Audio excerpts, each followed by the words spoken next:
নমস্কার বন্ধুরা, আজ নিয়ে এসেছি গরম ভাত ও রুটির সাথে খাওয়ার জন্য একটি সহজ এবং স্বাস্থ্যকর একটি রেসিপি। আজ রান্না করব লাউ দিয়ে মুসুর ডালের একটি দারুণ টেস্টি একটি রান্না।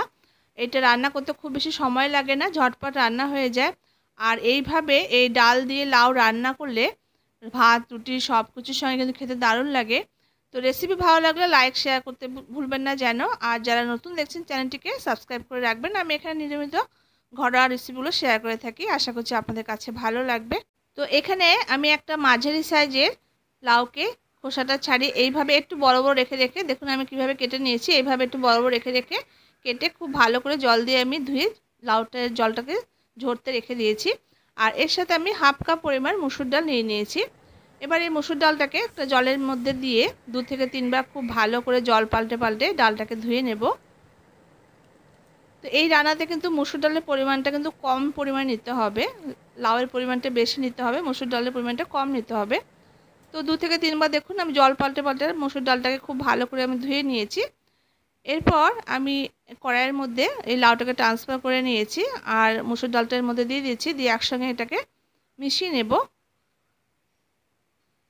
তো বন্ধুরা আমি কড়াই থেকে লাউটাকে ট্রান্সফার করে বাটিতে নিয়ে নিয়েছি, যেহেতু আমি রান্নাটা কড়াইয়ের মধ্যে করব। তো আমি কড়াইটা গ্যাসের উপর চাপিয়ে দিয়েছি। এবার সর্ষের তেল দিয়ে তেলটাকে একটু গরম করে নিলাম। এবার গরম তেলের মধ্যে একটা তেজপাতা, একটা শুকনো লঙ্কা দিয়ে দিয়েছি আর এখানে হাফ টিস্পুন পরিমাণ জিরে দিয়ে দিয়েছি। এবার একটু নাড়াচাড়া করে ভাজা ভাজা করে নেব জিরে তেজপাতাটাকে।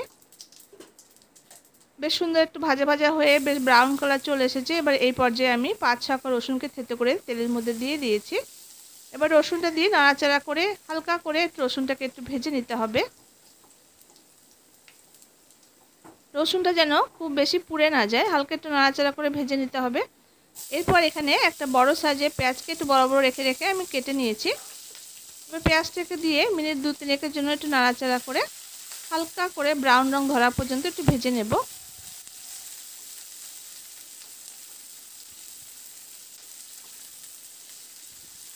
তো পেঁয়াজটা দেখুন মিনিট 2-3 নাড়াচাড়া করে হালকা করে একটু ভেজে নিয়েছি।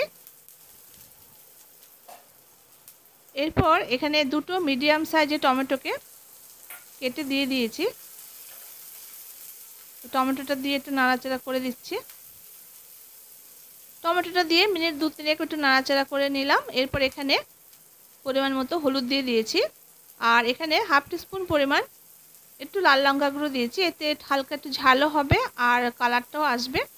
তো আমি হলুদের গুঁড়ো আর লঙ্কা গুঁড়োটা তেলের মধ্যে দিয়েছি, এতে কিন্তু তরকারি সুন্দর একটা কালার আসবে। তো লঙ্কা হলুদের গুঁড়ো দিয়ে আবার একটু নাড়াচাড়া করে নিচ্ছি।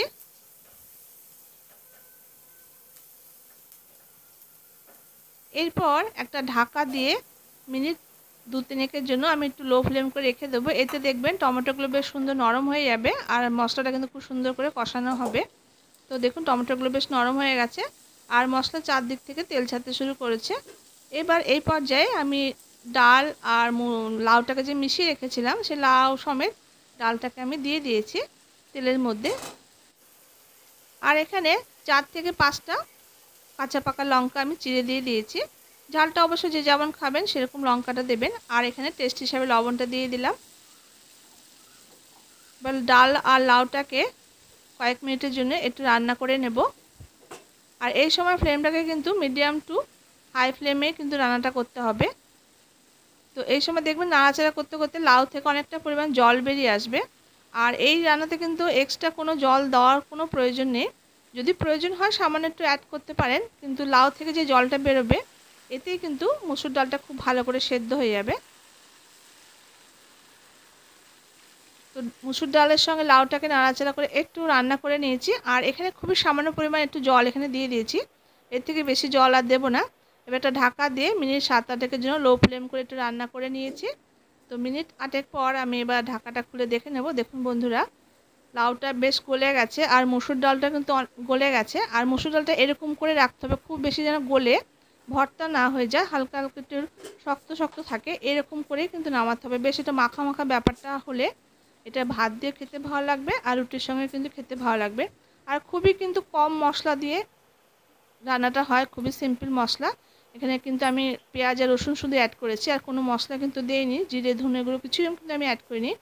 এবার রান্নাটা হয়ে গেছে। এবার নামানোর আগে একটু 1 চামচ মতো একটু ঘি ছড়িয়ে দিয়ে আপনারা নামিয়ে নিতে পারেন। আর এর সঙ্গে যদি আপনারা ধনেপাতা একটু অ্যাড করতে চান তাহলে কিন্তু অ্যাড করতে পারেন। যেহেতু আমার হাতের কাছে ছিল না তাই আমি দিলাম না। তো দেখুন বন্ধুরা, আরও কয়েক মিনিট রান্না করে নিয়েছি, বেশ একটু মাখা মাখা হয়ে গেছে। তো দেখুন বন্ধুরা, রান্নাটা কিন্তু আমার হয়ে গেছে, খুবই কম সময়ে কিন্তু রান্নাটা হয়ে যায়।